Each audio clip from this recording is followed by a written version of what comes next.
Hi, excuse me, sir. Excuse me, sir. I'm trying to get some money for my baby. Could you help me out? Hi, excuse me, sir. Yeah. I'm so sorry to bother you. I'm trying to get some food for my baby. Do you think you can help me out? Anything would help right now, honestly. It's so hot right now. My baby's hungry. Anything, honestly. Even $1 would help, man. That's $3, bro. That's all I got. You have $3? Yeah. And you want to help me with that? Yeah. Are you sure? Yeah. Oh my God, you are such a great man. God bless you. Do you mind if I sit with you for a second? Like, do you mind sitting with me? Sure. What made you want to help me? Like, I honestly was asking so many people walking by and nobody wanted to help me. Why are you so different? You have a baby. Yeah, of course, but people don't realize that the baby needs food, but they still walk by and they ask me to get a job or something. Well, I know what it's like, man. I know what it's like to be struggling out here on the streets. When you say you know how it is struggling on the streets, how do you know? I live on the streets. No way. Yeah. I thought you were just walking by, like, you know. And again, nothing against you. You look Right, nice, clean, yeah. and everything. So how did you become homeless? Man, that's a long story. And how long have you been out here? I've been out here on and off for like 10 years with like a couple gap years. 10 years. Yeah. Wow. And how did this happen? So we're in 2024. Yeah. And did this happen in 2011? Something like that. I started staying with my dad in 2011. He wanted me to, in order to stay with him, I had to either go to school or work. And at the time, I wanted to go to school. But Wait, so when you're living with your dad, how old were you? I was like 24? Yeah. Yeah. So your dad gave you a choice: go Yeah. to school, Go to work. or go to work. Yeah. What was your reaction to that?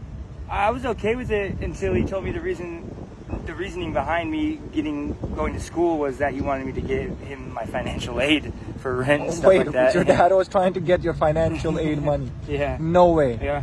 That sounds so crazy. Yeah. Okay, and then what happened?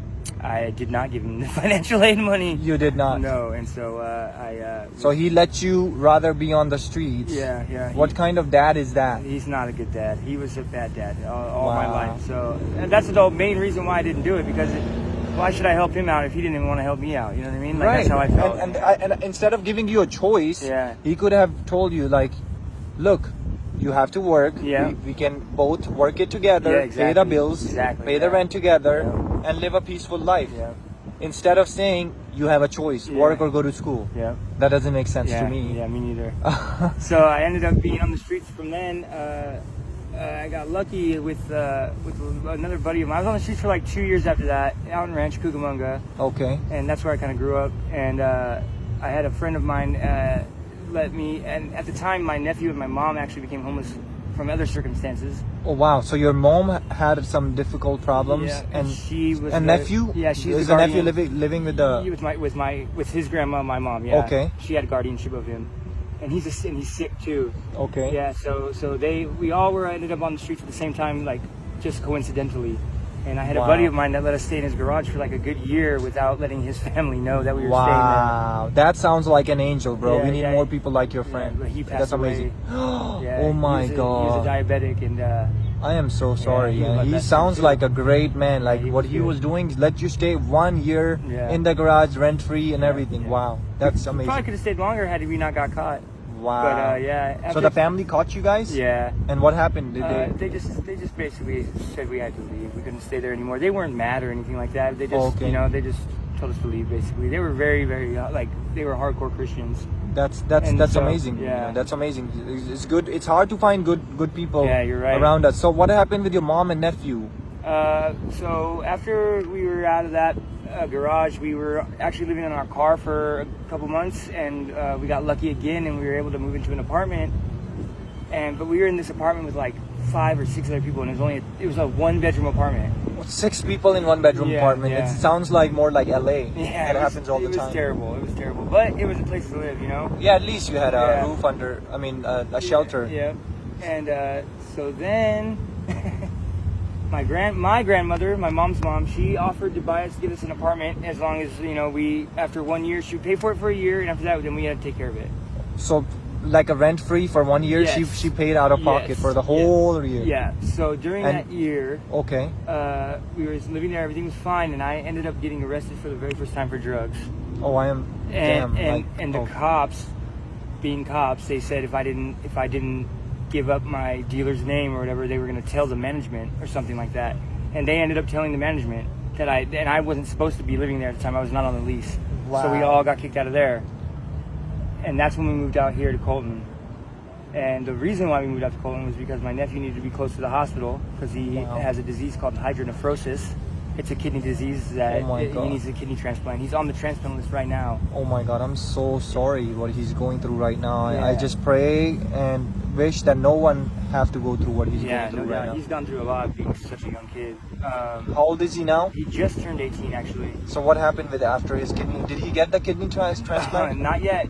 Actually, like 2 weeks ago or 3 weeks ago, something like that, they called and they said that they had a kidney and to be ready in 2 hours for the call. Because when you get a call for that, you have to be ready to go and be there as fast as possible. Well, I guess the person who had passed away, that the kidneys were going to go to my nephew, or the kidney was going to go to my nephew. They didn't know if they were viable yet in terms of like, because I guess the girl died in a car crash. And so they had to see the organs before they could do it if they were going to be good enough, and they turned out to not be good enough. So they had to cancel. Like they said, right. it wasn't good. It's like, not going to suit the body. Next time, next person. Yeah. So he's still on the list. Yeah, and he just went through something too where.